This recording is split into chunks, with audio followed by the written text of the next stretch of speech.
السلام عليكم ورحمة الله وبركاته.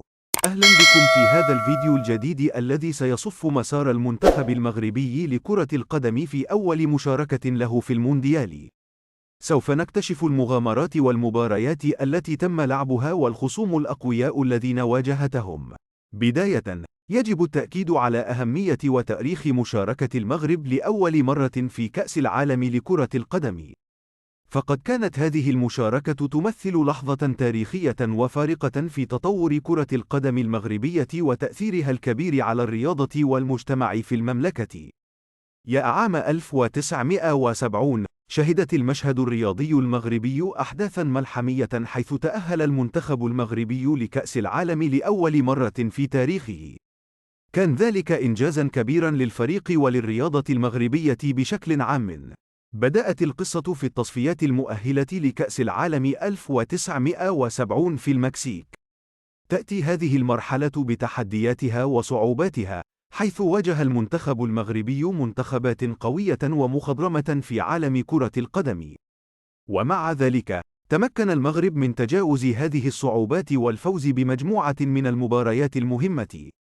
أترككم مع مقطع فيديو من مباراة المغرب ضد ألمانيا الغربية.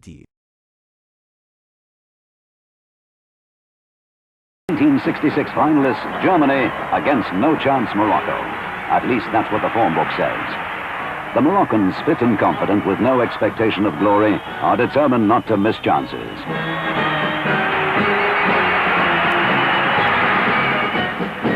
In the 22nd minute, Moroccan Jarir pierces the panicking German defense.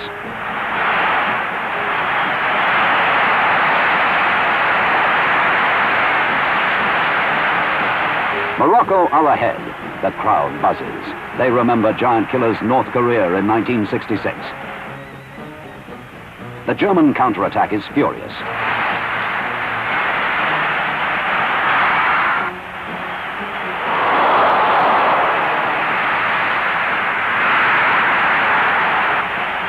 The Moroccan goalkeeper Alal Kassou, superb, dazzling stuff.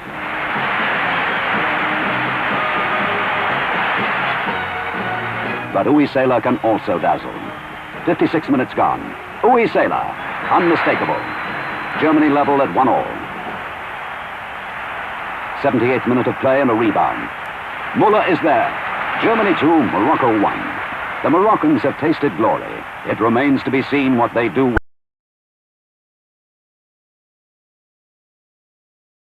وفي النهاية، بفضل تصميم وإصرار اللاعبين والجهاز الفني، نجح المنتخب المغربي في ضمان مقعد في كأس العالم 1970. وكان ذلك إنجازاً تاريخياً للمغرب، حيث أصبح أول منتخب إفريقي يشارك في هذه البطولة العالمية. في كأس العالم نفسها، كانت المغامرة مثيرة وملهمة. وقد واجه المنتخب المغربي تحديات جديدة بمواجهة منتخبات قوية وذو خبرة. وبالرغم من أن نتائج المباريات لم تكن دائماً في صالح المنتخب المغربي، إلا أن المشاركة في البطولة أثرت بشكل كبير على تطور اللعبة في المملكة. لمباراة الأولى، المنتخب المغربي واجه المنتخب الألماني الغربي في المباراة الافتتاحية للمجموعة الثانية. أقيمت المباراة في 31 من مايو 1970 في استاد ليون، المكسيك. انتهت المباراة بفوز المنتخب الألماني الغربي بنتيجة 2-1. سجل مصطفى كمال هدف المنتخب المغربي الوحيد في هذه المباراة. لمباراة الثانية، في المباراة الثانية، واجه المنتخب المغربي المنتخب البيروفي في 3 من يونيو 1970 في استاد ليون مجددا. انتهت المباراة بالتعادل الإيجابي 0-0، مما كان يعد إنجازاً للمغرب بمواجهته منتخباً قوياً. لمباراة الثالثة، في المباراة الأخيرة للمنتخب المغربي في المجموعة، واجه المنتخب المغربي المنتخب الإيراني في 7 من يونيو 1970 في استاد ليون. انتهت المباراة بفوز المنتخب المغربي بنتيجة 3-1. سجل محمد العربي هدفين وأحمد فرحان هدفاً واحداً في هذه المباراة. تعتبر مشاركة المغرب في كأس العالم لأول مرة خطوة هامة في تاريخ كرة القدم المغربية، ولها تأثير كبير على تعزيز الروح الرياضية في البلاد وتشجيع الشباب على ممارسة الرياضة. وقد ساهمت هذه اللحظة البارزة في بناء هوية رياضية وطنية قوية لدى الشعب المغربي. باختصار، تمثلت أول مشاركة للمغرب في كأس العالم 1970 في تحقيق تاريخي للمنتخب وللبلاد، وكانت بداية لمسيرة نجاحات وتطورات في عالم كرة القدم المغربية.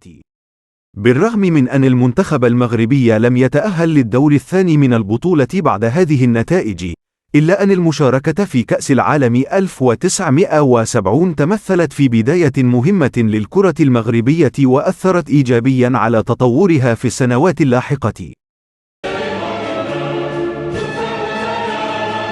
شكراً لكم جميعاً.